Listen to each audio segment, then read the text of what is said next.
don't think a single series has gone 3 games. I think in this series, that is definitely a possibility that would go the distance. Because between these two teams, as you said, I think...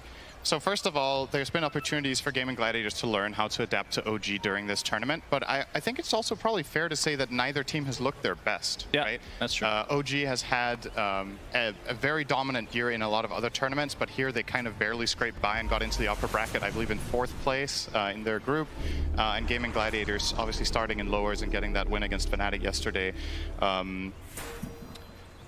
I mean, that's what happens when you win every tournament. They nerf your heroes. Get nerfed. Yeah. I mean, we've been talking about how it's kind of funny to see how, because Amar isn't absolutely trashing, it feels like he's underperforming.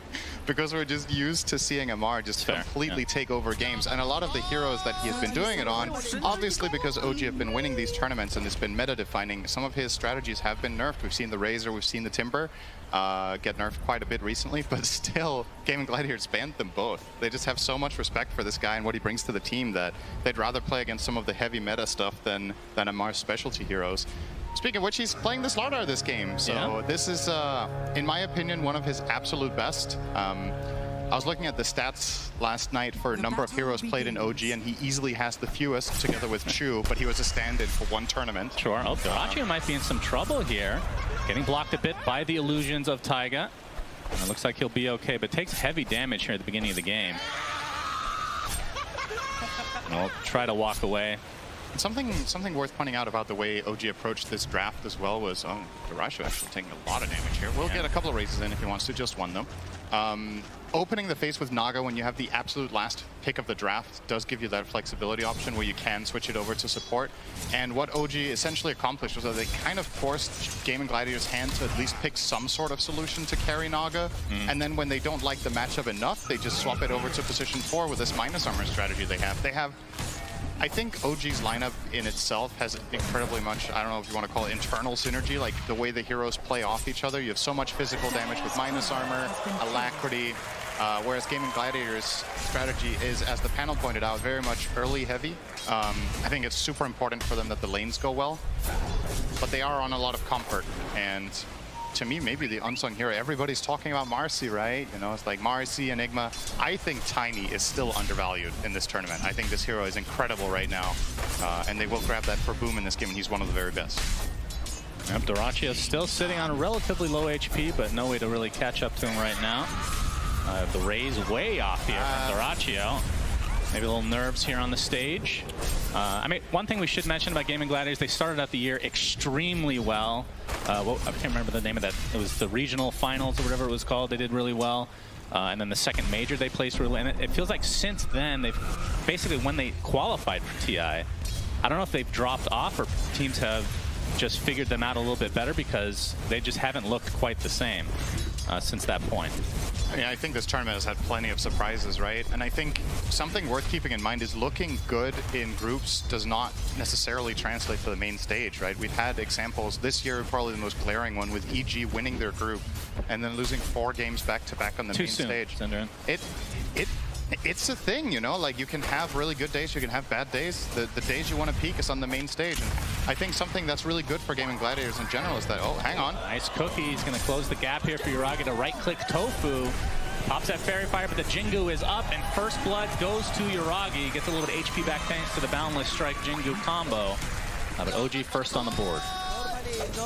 And this is a very good lane matchup for Monkey King, one of the most formidable laners against the Underlord, so getting a little bit of a head start. Another Curry? No way.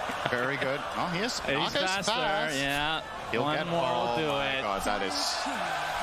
I think he didn't get Dyrachio's Curry the first time, right? It was somebody else's, if I'm not mistaken. I think it was Celery's. I mean, this is really bad news for Dyrachio. That was his salve as well as Wraithband, so a lot of laning presence just out the window here for him. Yeah. Still has the 2 mangoes to work with, so I would say this should be a Shadow Fiend favored lane. Like, Slardar is a melee hero who has no ranged way of farming creeps, so every time you want to go and get a last hit, you're exposing yourself to getting raised comboed.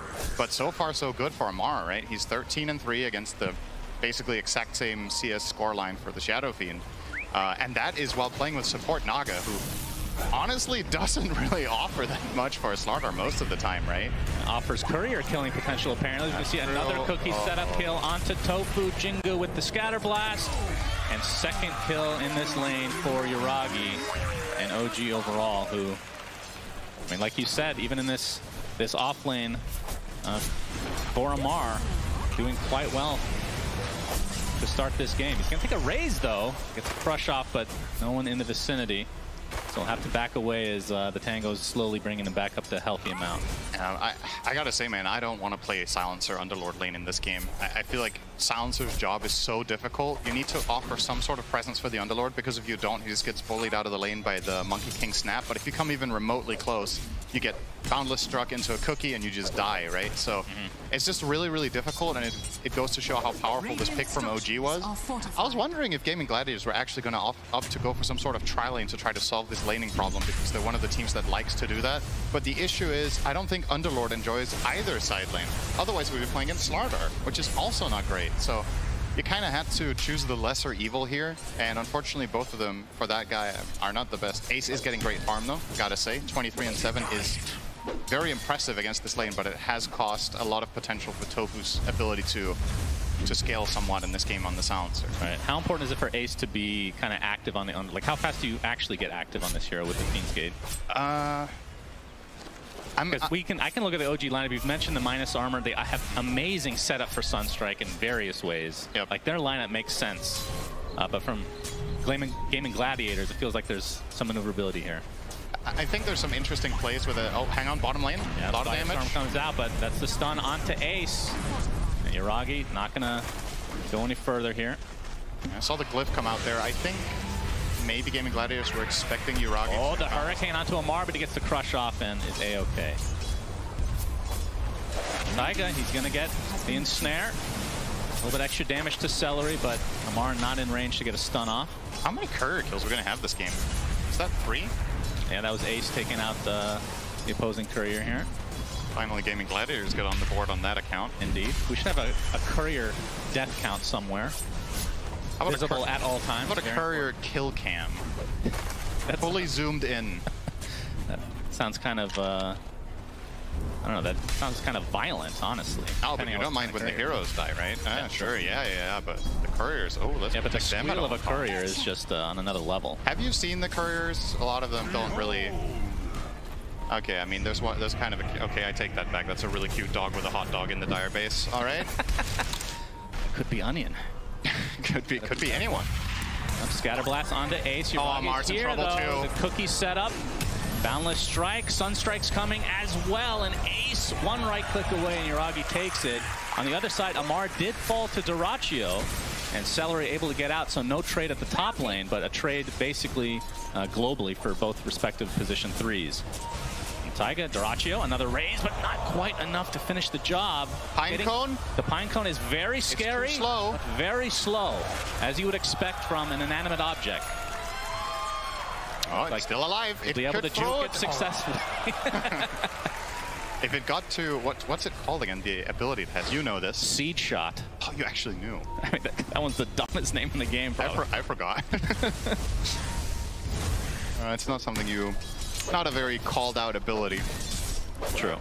Mid lane is one lane we haven't really talked about too much, with BZM on the Invoker sitting on 37 and 11, and then 31 and 12 on the other side for Boom on the Tiny, who is now smoked. So if they can, I mean, with the TP coming into the top lane, we'll see if they can punish this a little bit. Yep. This should be a good rotation. If they kill Amar again, they actually stifle his game run on into here. Taiga instead. They won't be as happy with this potential trade. And Taiga will be the sacrifice for OG, which again, they're going to be relatively happy. Although he did TP there. He was the one that TP'd, so he did, but it's a long walk. It's a much smaller prize to claim. And in the meantime, lane cookie. So much setup for this Sunstrike, and Yuragi still ends up with the kill himself.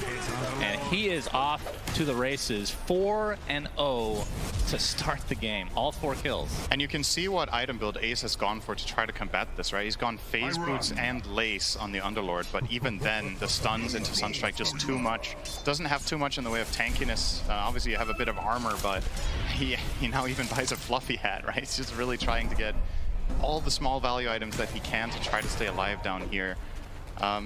Want to point out, by the way, when we see this Invoker pick, I think OG, correct me if I'm wrong, they basically never play Wex, right?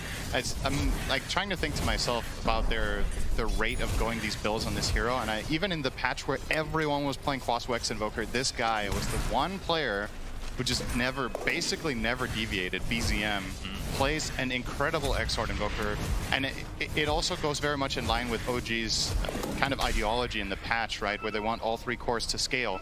So where other Invokers would go Quas Wex, Rush Urn, maybe Vessel into Midas, BZM, he goes Brown Boots Midas, Exort, and he farms. And he joins fights globally with Sunstrike, and then eventually he carries the game from mid. So quite concerning for GAIMIN Gladiators, I have to say. It's not like this is a monumental lead by any means to the 1K, but BZM's having a great game, Uragi's having a great game, and arguably their lineup just scales so incredibly well with minus armor on Radiant against Roche as well. Is Amar going for a Midas as well? Yeah, looks like that is also the case. Yeah, well, that's his catch-up mechanic, I suppose, because he's kind of pushed out of lane to a degree. But we'll see if it ends up being a little... I mean, obviously, I would assume GAIMIN Gladiators, their response would try to maybe push a little faster, group up a little more before that can really truly come online. It's just the most Amar thing ever, right? Like, a lot of other players, it's like, oh, my other 2 cores are doing really great. I'm gonna buy utility items on my starter, and they will carry the game. Amar is like, you guys are, oh well, BZM, you are level 30 on Invoker, so that's okay, but Uragi, you're only gold tier Monkey King. I don't trust you. I will get the farm. Oh, nice sidestep. Yeah, but he's going to take a full Wukong's command, trying to walk on the outskirts with the Boundless Strike into the Sunstrike again. Not even needed. Enough damage again for OG. And you talked about, I mean, again, not to harp on this more and more, but the Exort Invoker, I feel like it works every time. Every hero on your lineup has a stun or root. Yeah. It doesn't matter who's in the lane. You have a setup. It feels like we might later on in the tournament, if it goes well for OG, or even later in this series as well, we might see the Invoker Nyx combo, right? This is a classic. Nyx has been very popular this tournament. We saw Secret the other day win 2 games with Nyx Dawnbreaker, which also was that very nice global presence. You would get the stuns into the Dawn ult, Invoker Sunstrike, similar logic. And we know for a fact that Taiga likes Nyx, and he plays a really good one, so it could definitely be something OG could look for in their later games. OG. Prowse here in the top lane. Going to force GAIMIN Gladiators out to be able to take the tier 1 tower. BZM is getting so much done mid. I mean, Duracho finally now will take out this siege creep, but mid tower down to 200 health, OG taking top tower, so effectively more or less grabbing 2 tier 1s at the 11-minute mark at the same time against an Ench lineup. That feels so good, as a wise man once said. Yeah, I didn't even get that at first. It wasn't on purpose. Then when I said it, I was like, oh no, here we go again. Well, Boom is 1,500 into his Blink Dagger, and I think that is going to be the crucial point for GAIMIN Gladiators. They have to get stuff done with that, especially with the 2 Midases, which Amar... Oh, but his might be delayed here, Uragi. Well, we have the initiation onto the Tiny now. Good global. The global silence to force OG back. And force the TP as well from GAIMIN. And looks like there's not going to be any casualties here. Yeah, there's almost perfect overlap between the cooldowns of these 2 spells. So Snapfire's ulti is 120 and Silencer's global silence is 130. So effectively, if you trade them off, you need to make a perfectly timed move with your next Snapfire ult to not have the silence available again. Seems like it was a big part of why GAIMIN did pick this hero in this game. Duracho, Requiem, there it is. Do they have the raise? Yep, and Ace is here as well. Huge big kill for GAIMIN Gladiators off of the Invis rune from Duracho. But it's going to get punished to a degree. Ace will fall. Nothing comes for free. Balance. For the first time in the game, now a minor gold lead for GAIMIN Gladiators, which... No, usually you would look at this with the perspective of, all right, that's good, let's keep it up. But we know this team, we know how they play. A lot of the games that they win, or at least this year that they've won with a lineup like this right now, the gold lead would be 2K, 3K. And you are playing against a lineup that's running multiple Midases, so you do need to keep that pressure going so that they don't just naturally find more gold on the map that you can't because it doesn't exist. Right. So, well, Boom has his Blink Dagger. Yep. See how fast they want to expose it if you will. I'd love to see, if possible, for GAIMIN Gladiators to, once they have global silence, try to make a smoke rotation with this tiny dagger, kill the Invoker mid, and look to pressure that tower with any strong Enchantress creep. It's a lot of things to have happen at once when you've already lost your top and mid tower, but I think you kind of need to get creative and start making invasive moves around the mid area, because otherwise OG are controlling what we used to call the triangle area. I don't know if we really should anymore because there's no third camp, but everybody knows it as that. But OG really want that area all the time because they are playing this greedy style with their Midas, and just Amar is also going and farming Ancients a lot of the time. So opening up the mid tower would give them more avenues to...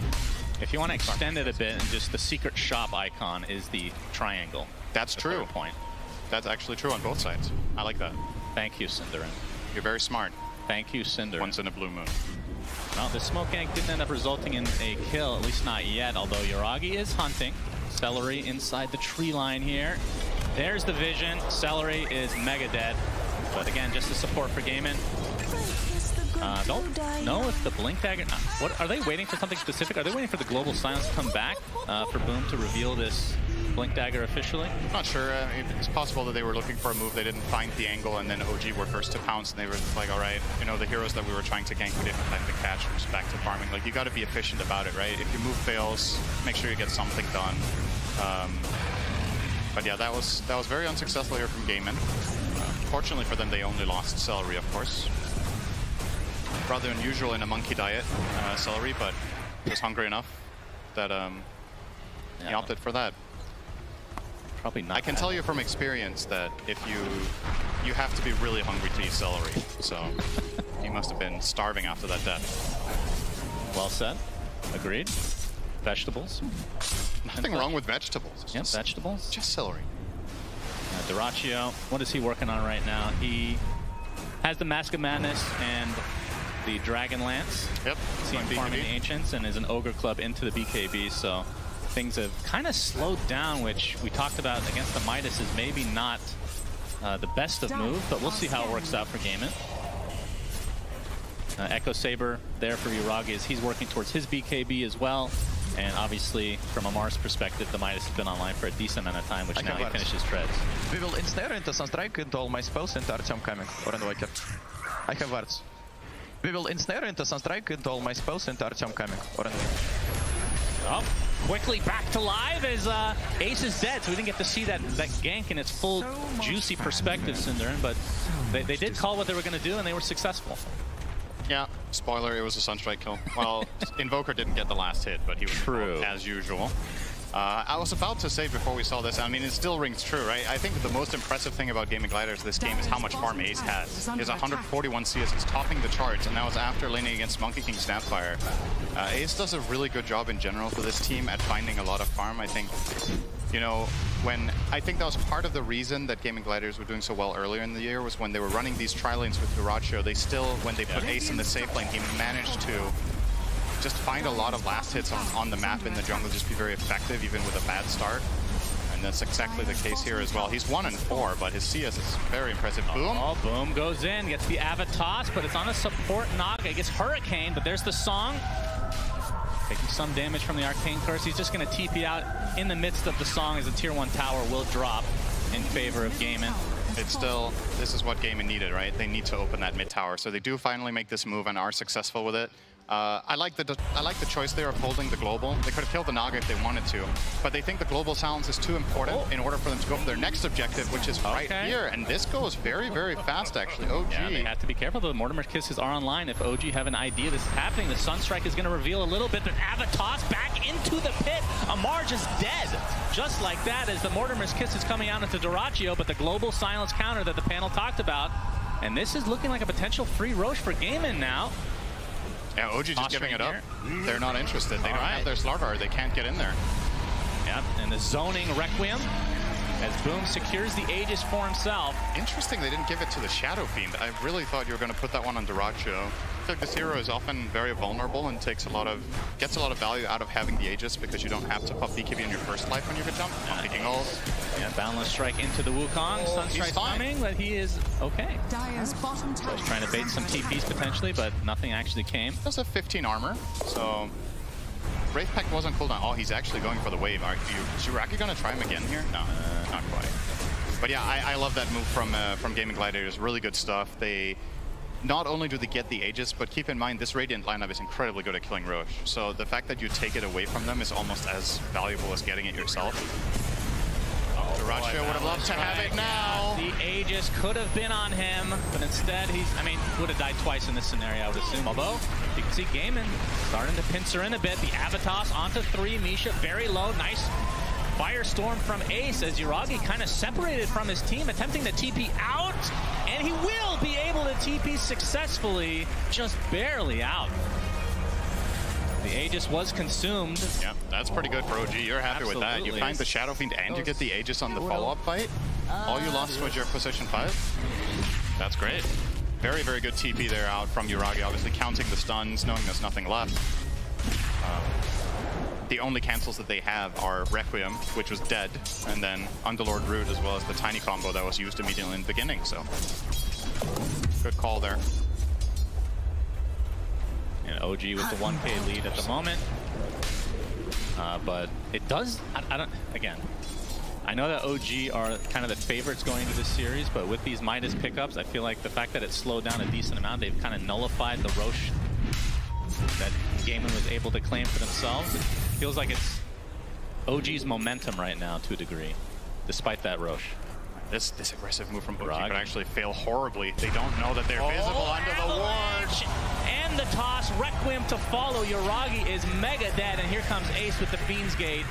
Misha's going to be the second kill, so nice pickups for GAIMIN. What a sick ward. Like, I totally understand OG don't expect there to be vision there minute 19 around their own triangle there, but that paid massive dividends. That's a huge kill on the Monkey King. They get a little bit of a bonus there. And obviously what OG were hoping for here was for the Shadow Fiend to go and farm the Ancients so that they could get that kill with Monkey Snap plus the Sunstrike. But GAIMIN Gladiators one step ahead. They knew it was coming, and they set the trap.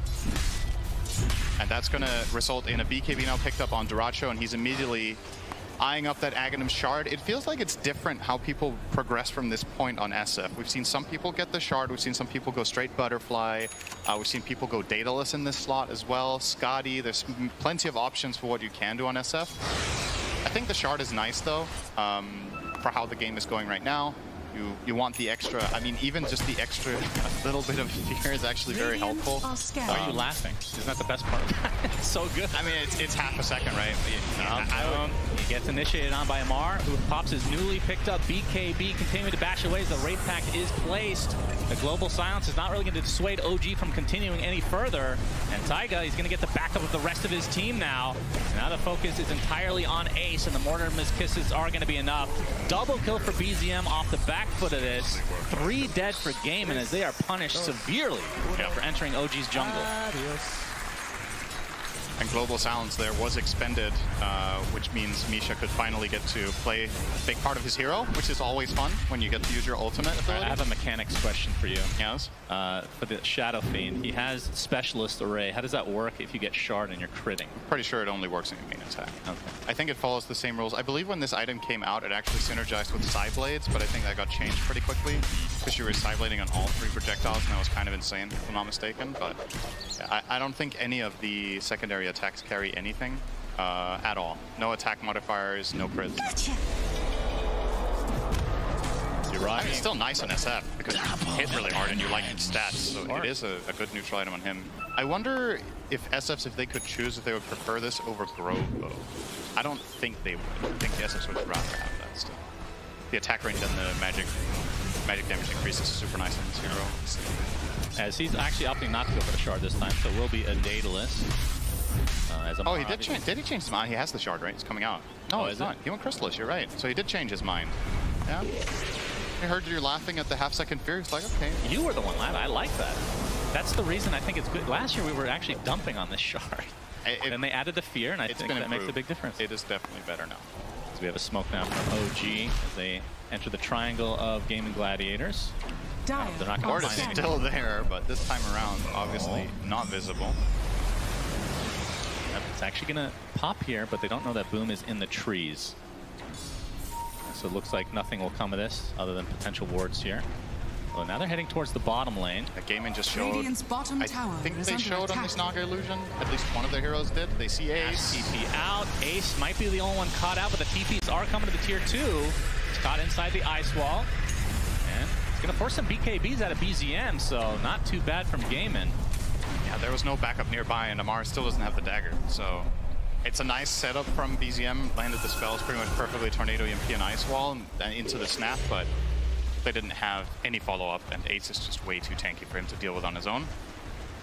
Is the 4K lead mostly Midas related, you say? How much? I don't even know how to equate that at this point. It's hard to say. I don't think it's mostly Midas. It's obviously starting to matter, but you also do have a 404 Invoker with 225 CS, right? So BZM is having an outstanding game here. I think that's, you know, that's a really large part of the net worth difference. It's actually his difference down to the Shadow Fiend, who is playing a different role, is the net worth lead. Tower is under attack. And yeah, speaking of the Invoker, relatively quiet game from Boom. I feel like when this guy plays Tiny, he has a tendency of really taking over games and popping off on these Tinies, Ember Spirits. You know, the spirits that are very kill hungry are his best. Hasn't really found many opportunities. Yeah, it felt like when he picked up the Blink Dagger, there was like a 6-minute period where they were just farming still. Yeah, they finally found those 2 kills in their own triangle, right? That he was involved in. If he didn't find those, he would have had 3 total kills to his name and at 25 on Tiny. It's very low for sure. And it feels like, so in this game state, I think OG are so comfortable, which is the biggest concern really for GAIMIN Gladiators, is that it's got to be in the back of your mind that OG want this. Yeah. They want the game to stall out and nothing to happen. They will smoke themselves now with a better map positioning perhaps, but like they don't have to make a lot of moves as long as the lanes are in the right position. They feel very comfortable with just scaling up. Yep, Celery tanking the gank. Deleted. More Alacrity, and yeah, pretty much any hero would die there, so GAIMIN would be happy that it is Celery. Yeah, with Alacrity, Treads, and Midas, you might almost have regular attack speed against Enchantress. Very good. Maybe that's part of the reason for going it. He has the damage from his buddy in the mid lane. I think you were going to see most Alacrities probably go in the Monkey King, right? But I mean, that's another nice thing about their lineup. Both heroes have the guaranteed procs from getting multiple attacks in, right? And you combo that with an attack speed hero. Very nice synergy again. Yep, next Roche, 35 seconds away, and I think that's gonna GAIMIN have to get that one again. Obviously, the first time they got it, like you said, it was kind of taking it away from OG more than anything, but felt like they didn't really use it in any like meaningful way. As BZM. Not going to get gone on here by Boom, who is working on the Aghanim Scepter. This is actually really good timing for Dyrachyo, so we're only 10 away from Big Bad Stone Man. And they do have a DD on SF. Good vision here from OG, though. Mortimer's Kisses going to reveal Celery here. Taking heavy damage, has the heal going, though. You can tell Amar, oh, the blink is canceled thanks to the Arcane Curse. And Yuragi now resetting.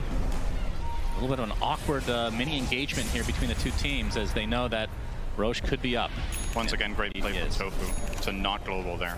It's very important that you have the right read. I think Misha was maybe hoping to bait it out, because if he forces the global there, OG are very strong to contest Roche.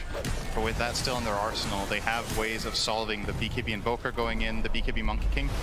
It's a really big part of OG's team fight that Monkey gets his ult off. And if they see him at any point and he has to pop BKB defensively before he ults, they just global him out when he starts channeling the ult. And it gives them a lot more space and time in the fight for SF and the Tiny to deliver. Yeah, gonna see this is a really, really important moment. OG had the vision in the pit there. The Naga illusion as well as a Forge Spirit. Roche are pushing out mid lane with raises. Yep, as Roche is already approaching the half HP mark. We'll see if GAIMIN can try to contest this, because this could be a turning point for them in this game, no doubt about it. They're going to run right into Misha. As Roche is abandoned temporarily, but Ace is caught out. Yuragi gets off his ultimate, but he's taking heavy damage, has to pop the BKB, and now everybody tries to reset as the global silence comes in. Kind of resets his fight to a degree as Boom gets the Avatos onto Misha. It's going to be close on this kill. Finally finds it. That's just the first death in this engagement. As you can see, Amar going to town on the BKB SF through the song. And he's going to find that kill relatively easily, but he's going to be traded as a double kill for Celery of all heroes. And it turns into a 3 for 2. BZM has to ghost walk away. Yuragi still fine and healthy. As the rest of GAIMIN might have to reset a bit as 2 cores have died. And really the trade is for 2 supports as BZM nets the double kill thanks to that Sunstrike. And with that, GAIMIN have to abandon this for the time being. You can see that Roche still pretty healthy, so it's not going to be an instant take for either team. I wonder this fight that we just had break out there where Ace got effectively forced down to 20% before he got out the Monkey King ult. I wonder what that fight would have looked like if they globaled the Monkey ult. So we see it here, right? Yuragi jumps in and channels the ult there. If you global, he's just going to pop BKB and ult again, right? So I guess there was just no way out of this, but it is a really important thing for OG in this fight that Ace is that low. If Underlord has a little bit more presence, he can offer more protection here for the Shadow Fiend by playing more aggressively in the fight, but he had to back off, and that gave Amar the angle to just go in straight away and just isolate Dyrachyo out of the fight. And Shadow Fiend is that big damage dealer for GAIMIN. Oh, we're back to live here. Yep. We have mass TPs onto the outpost as the Mortimer's Kiss is coming, but not that much damage applied. As you can see, inside the pit, Roche still pretty healthy, but OG gonna try to start taking it now. Ace gets the Firestorm off, and here comes the tree volley from Boom, but not a whole lot of damage applied, mostly to Roche himself, as it looks like. Silence is gonna get initiated, but Tofu gets the 4-step off just in time as BZM has to re-engage, has to reset completely as BZM is taking huge physical damage from Dyrachyo. And both teams, neither have found a kill in this engagement, but GAIMIN feeling pretty nice to go inside this pit, at least at the moment. Man, such a tense moment here, knowing that this could be deciding the game potentially in the second Roche. Yeah, Dyrachyo could get the shard for free. Bottom tower is under attack. Very important. Imagine that. Yeah, they're starting to poke Roche a bit. There is Song of the Siren. This is not safe. Yeah. No Mortimer's Kisses at the moment, though. Here comes the Tornado. It's going to clip Dyrachyo, and of course they have the spam of the illusions to give the vision here as Roche just continually taking these tickles time and time again. Smoke out from OG. Requiem trying to buy some time to be able to take the second Roche, and they get it. Dyrachyo with the Aegis and the Shard. Did he just last him with Sunstrike? Looks like they actually want to try to fight this. Is OG able to get the beautiful Meteor onto several heroes, but Tofu and company able to maneuver onto the other side of the pit. They haven't lost anybody here. Who? Did they get the Roche kill? No. Oh, you're right. Dyrachyo snatched the Aegis, so... I think BZM Sunstruck the Roche. Either that or an illusion from Naga, potentially. I think it was Sunstrike. Wow. That's I mean, either way, the Aegis and Shard are far more important at this stage than the gold that you and get. They get the buyback on the snap, which is probably the least important out of all those four things. All right, Requiem, yeah, Sunstrike, you're right. Oh my god, what are the chances? 50%. Okay, well, thanks. Quick robot math there. Yeah. 62.5% accuracy on the Sunstrikes. Not too shabby. I mean, every hero has a stun, basically. Like, a little easier. Yeah, so depending on your perspective, maybe that's bad. Maybe that's horrible, yeah. Wow, you've missed 6 in this game? Did Dyrachyo eat the Shard himself? Yeah, I think so. Do you eat it? Of course, consume. That's the same as eating in my book. Yeah, okay. We'll take that. Okay. So Dyrachyo with the Aegis for another 4 minutes. This is actually a really strong time for GAIMIN Gladiators in 1 minute. Dyrachyo's going to pick up the Daedalus at that point with that fresh free Shard and the Aegis. I think GAIMIN Gladiators are finally going to start looking at some tier 2 towers and taking more control of the map. Maybe they will even do it before the Daedalus, but it just feels awkward to do it right now. You're 300 gold away, but maybe OG aren't interested in defending bottom anyway, in which case, you know, power to you. You can, one of the luxuries of having this Underlord is that you can send him top lane and he can connect with your team bottom with Fiend's Gate, kind of Dawnbreaker-esque gameplay that this hero can pull off.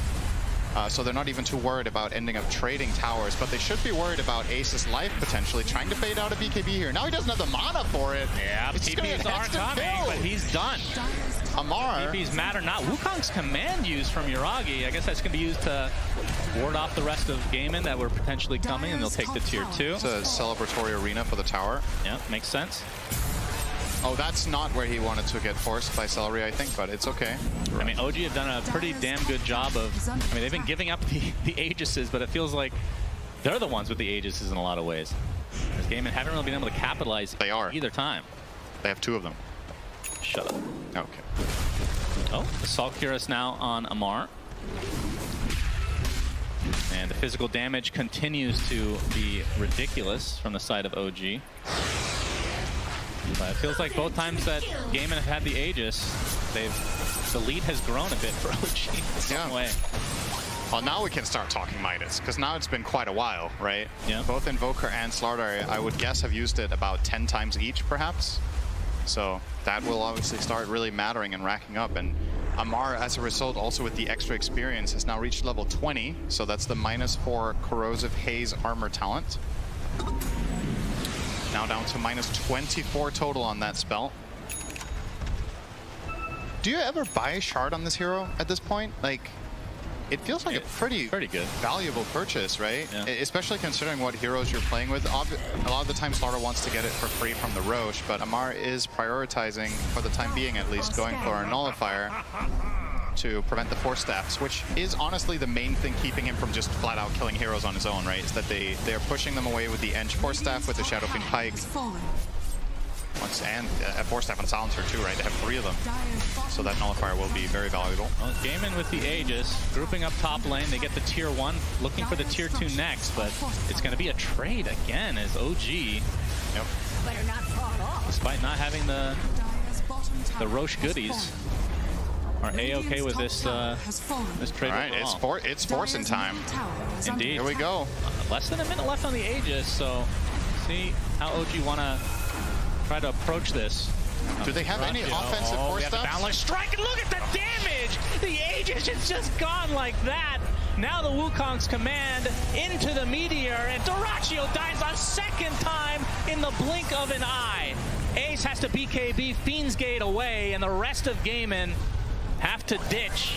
Celery doesn't have that opportunity, and it looks like Tofu's TP gets canceled as well, so 3 dead as OG just on another level here.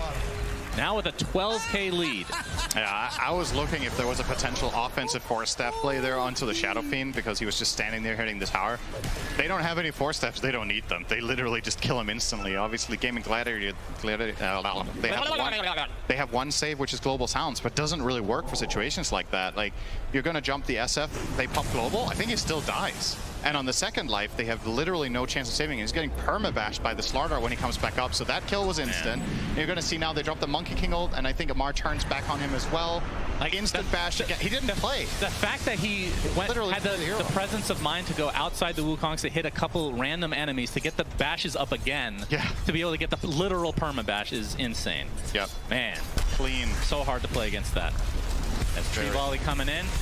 Boom. Oh, okay. Some damage gets the Avatos back into the pit, and they're going to get some form of revenge onto Amar. But they're going to need a lot more of that to get back in this game.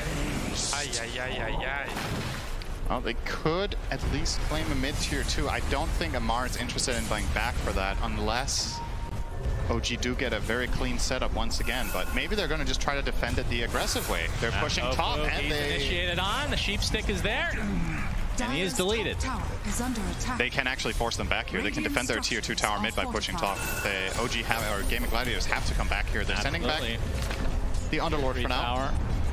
Forge Spirits won't be able to finish it off, although boom, he's going to get ensnared, and you can see GAIMIN have already TP'd a couple heroes, so they don't have that many in numbers. Boundless Strike connects as well. Dyrachyo has to Requiem to try to zone away the rest of OG, but there's the Sheep Stick and the Meteor with the Mortimer's Kiss. There's so much fire destroying the Stone Man as BZM able to get his BKB off, but you can see the song being used, and now they're just going to focus down the BKB targets for the time being. So 2 dead in favor of OG. With the Wukong's command, Boundless Strike onto 2, and GAIMIN are getting destroyed. Oh, so clean. What an insane fight from OG. Everything landing perfectly. Man, great spellcasting synergy. The way they set up that kill on Tiny and take advantage of him not having BKB is just so clean, right? And snare into the scatter blast damage so he can blink, into the follow-up from the Monkey King. Just so clean. What's the worst that could happen? And everything from Invoker. That's a good line for that moment. Some positivity here as OG now going to the high ground, and obviously we can see there are a couple buybacks, but they're not going to be that impactful right now as the fortification is popped, and this is looking like minimum 2 lanes, if not more. And again, when Shadowfiend's back, he's going to have half the souls, so won't be as powerful as he could be. Tower is under attack. Scotty now picked up by Yuragi. Are under attack. That's 2 lanes. And now trying to go for the megas. Boom. He's going to get initiated on mid-tree volley, and look how fast he dies again. Scatterblast finishes him off. He does have buyback this time, though. But at this point, it's going to be mega creeps. As GAIMIN, they're just getting zoned out by BZM, who has a delicious meatball surprise with that refresher. And the global silence is there. Can't play. Like, he's literally just He just dies on the outskirts, as the rest of GAIMIN are stuck in their freaking fountain right now. Good lord. OG, I think it's just the range racks on the top to be able to get those mega creeps as Yuragi pops the BKB. Boom, with a pretty good tree volley, but it's not enough damage at this stage of the game. As they're going to be able to finish off, and that's a dieback for Mr. Boom himself. And it looks like game 1 as GG's come out, go to OG in extremely convincing fashion. And I know we came in thinking OG would be the favorites coming in, and they're showing why here. They're able to play greedy with double Midas. And it worked out. It did. GAIMIN Gladiators went for one of their, tried and tested and true strategies, but they didn't get the lead that they needed. They're very used to, when playing these kind of tactics, to get that early advantage and snowball with it. And OG managed to weather the storm in their lanes, keep it close, get the Midases, get the farm up, and honestly, just a standout performance for me in this game by BZM on the Invoker. Not really too surprising, I guess you could say, from an XOR Invoker with a good laning stage, but just really clean across the board. They pulled out this first phase Naga Siren support, made it work, kind of caught, it felt like it caught GAIMIN Gladiators off guard in the drafting stage, that this Naga was just transitioned to position 4, and yeah, just very clean stuff from OG, inspiring. Do you think that GAIMIN, like looking back on this, I mean, this is just my thoughts, and it means nothing at this point, but I know. When the 2 Midases come out, do you think that's the point they need to get